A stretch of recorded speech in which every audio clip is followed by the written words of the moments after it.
Gracias, muy buenas tardes. Retomando lo que señalaba yo en tribuna, así como el régimen castiga la libertad de prensa, el derecho a la información, y ha venido reviviendo lo que era el espíritu del artículo 109. Acuérdense cuando salió la ley de censura y el artículo 109 decía que se iban a poder cortar transmisiones o restringir contenidos en base en la ley de telecomunicaciones. Hay una traición de la presidenta de la República y de su partido, porque aunque eliminó el artículo 109 del dictamen, lo que hemos venido viendo en los hechos es que esa censura se ha venido aplicando a través de instancias locales. El caso más emblemático, pues quizás ha sido el de Tania Contreras Larios en el estado de Tamaulipas contra el periodista Héctor de Mauleón y el diario en el que escribe, el caso del censor judicial contra esta portal digital de información periodística en Campeche, y por supuesto el de dato protegido de multar y querer sancionar a una ciudadana libre que criticó a un par de políticos. Y en ese contexto, recientemente el Partido Acción Nacional de Tamaulipas presentó denuncias penales en contra de Tania Contreras Larios y de Juan Carlos Madero, quien ya se acreditó periodísticamente que llegó a la segunda posición en la Dirección General de Aduanas como recomendado y amigo de la infancia de Andrés Manuel López Beltrán. Pues se les denunció por el huachicol fiscal y todos los delitos implicados en ese tema. Como se hizo público posteriormente, ustedes saben, el, entonces el fiscal de la Fiscalía General de la República, valga la redundancia, de Tamaulipas, fue asesinado y entre otros delitos investigaba en una carpeta a estas dos personas. Recientemente se dictó un ejercicio de la acción penal completamente faccioso y doloso, porque se logró demostrar que jamás había Juan Carlos Madero comparecido ante la Fiscalía, que nunca se les había investigado. La investigación duró 20 días hábiles, 20 días naturales, perdón, solo 16 días hábiles. Después de que ella compareció, ella se enteró a través del Instituto Electoral que tenía esta denuncia cuando se cuestionaba su buena reputación como candidata magistrada por la vinculación de su cuñado con el huachicol fiscal dicho por el general secretario de Defensa, no por un servidor ni por Héctor de Mauleón. Es un oficio del general secretario en el que señala al cuñado de estar involucrado en el huachicol fiscal en varios estados de la República, y derivado de eso ella se entera, acude a la Fiscalía y en solo 16 días existe un ejercicio sin que hubiera respondido una sola de las autoridades a las que se les había pedido información respecto de ella y de Juan Carlos Madero y de los hechos que se les imputaban en la denuncia. Y ahora lo que queremos hacer pública es la desfachatez y el dolo de la Fiscalía General de la República, que no solo manipula la justicia a modo con criterios partidistas para dictar en una ejercicio de acción penal, sino que le niega la notificación al partido. Aquí el licenciado Toño Amaro es quien acudió a la Fiscalía personalmente cuando nos enteramos por redes sociales del nuevo ejercicio, acude a buscar que le notifiquen para poder recurrir la acción, para poder tratarlo en algún juzgado, y nos niegan como partido y como denunciante la notificación, con lo cual ellos no pueden atacar en un ejercicio y no pueden promover ningún medio de defensa. No solo eso, adicionalmente hace unos días, me parece que fue el día viernes, se acudió a la Fiscalía Estatal, con la Fiscalía General de la República en la oficina estatal, a pedir copia certificada de la carpeta para poder ver qué diligencia se había llevado a cabo y con qué criterios es que se había exonerado Tania Contreras, qué elementos había en la carpeta, que habían rendido de información todas las autoridades que se habían requerido informasen al Ministerio Público. Y también le han negado al licenciado y al partido el contenido de la carpeta. En esa desfachatez estamos. Por eso ustedes ven que Beatriz Gutiérrez Müller como señalé en tribuna, pues con toda cachaza amenaza a cualquier periodista con que le va a aplicar la justicia de los acordeones. Y cuando alguien le hace la denuncia y presenta las pruebas, las desechan con criterios políticos y ni siquiera nos notifican, con lo cual menos podemos acudir a un juzgado a esgrimir nuestro medio de defensa y no podemos ni siquiera para ese litigio saber qué hizo, qué dejó de hacer, qué criterio, qué información torció, qué elementos dejó de considerar el Ministerio Público, y estos son hechos abominablemente insostenibles,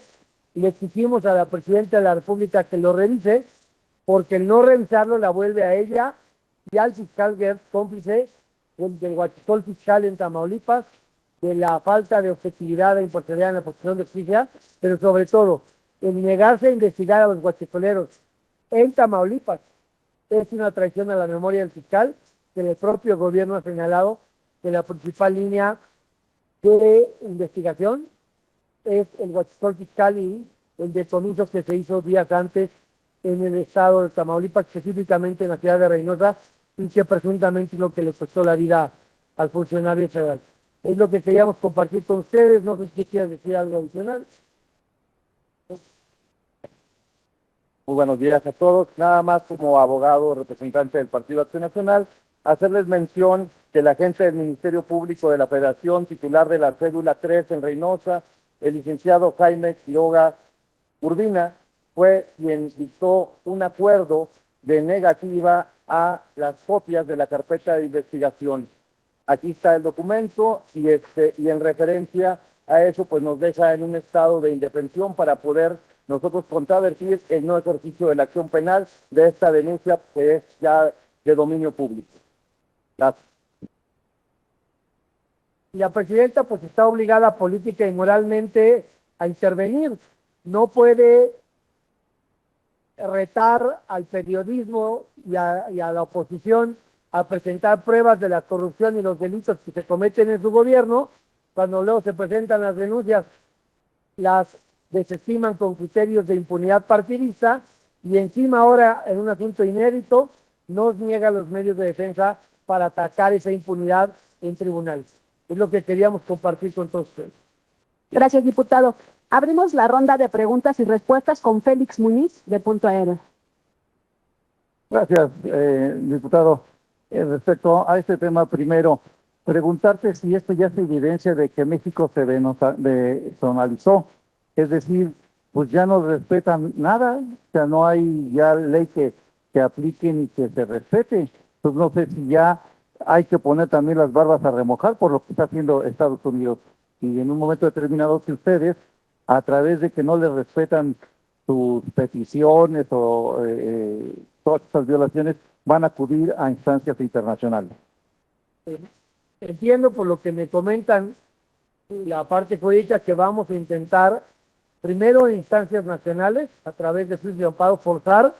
que se revoquen estos actos de autoridad, que le notifiquen al partido, que sepamos cómo está integrada la carpeta para poderla respetar después y obligar a que se vuelva a revisar e integrar correctamente. Y evidentemente, si eso no cede con la justicia del bienestar y los acordeones de Morena, pues quedan las instancias internacionales, pero primero vamos a dar la batalla aquí. Lo que es inédito es que estamos en la antesala de la justicia de los acordeones,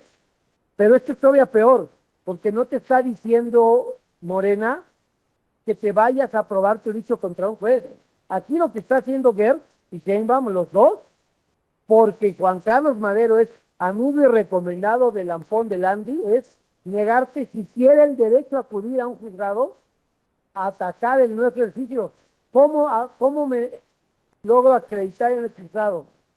en el plazo legal para interponer un recurso legal y ni siquiera me notifican el no ejercicio? ¿Y cómo puedo desvirtuar lo actuado por el Ministerio Público y ni siquiera puedo tener a la vista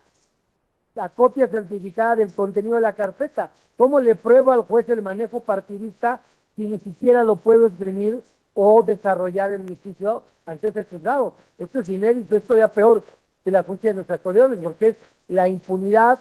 de la fiscalía validada por la justicia de los acordeones.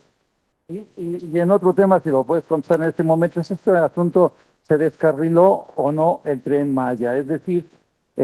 hablan ahora que es una falla, no sé si haciendo un símil con la línea 12 del metro, que también nunca funcionó, se ha tenido que corregir varias veces. No sé si ese tren o esa vía esté mal hecha.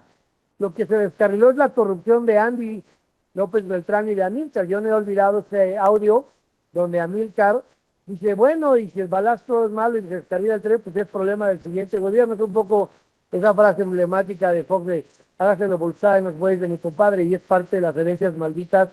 de López Obrador y los negocios de escritos tampones al gobierno de Claudio Sheinbaum y a todos los mexicanos. Tendría que suspenderse de momento este servicio hasta que se arregle bien esa línea y no poner en riesgo a quien lo usa.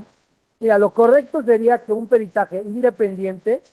pero no lo manipulado como lo hizo Claudia Sheinbaum, acuérdate con esta empresa noruega de DNB, que la presumía con bombo y platillo del peritaje independiente de la línea 12, y cuando esa empresa confirmó que no solo eran los pernos Nelson, sino la falta de mantenimiento que a causa de la tragedia, quiso renegar del peritaje independiente. Como no goza de ninguna credibilidad del gobierno de la República y no vamos a poner la seguridad de los pasajeros en manos de peritajes de funcionarios coaccionados desde Palenque para proteger los negocios del hijo del presidente, lo único sensato y creíble sería un peritaje independiente que diga si ese tren está descarrilado por la corrupción al grado de no ser seguro o si puede tener alguna solución la corrupción de Andy en el Tren Maya.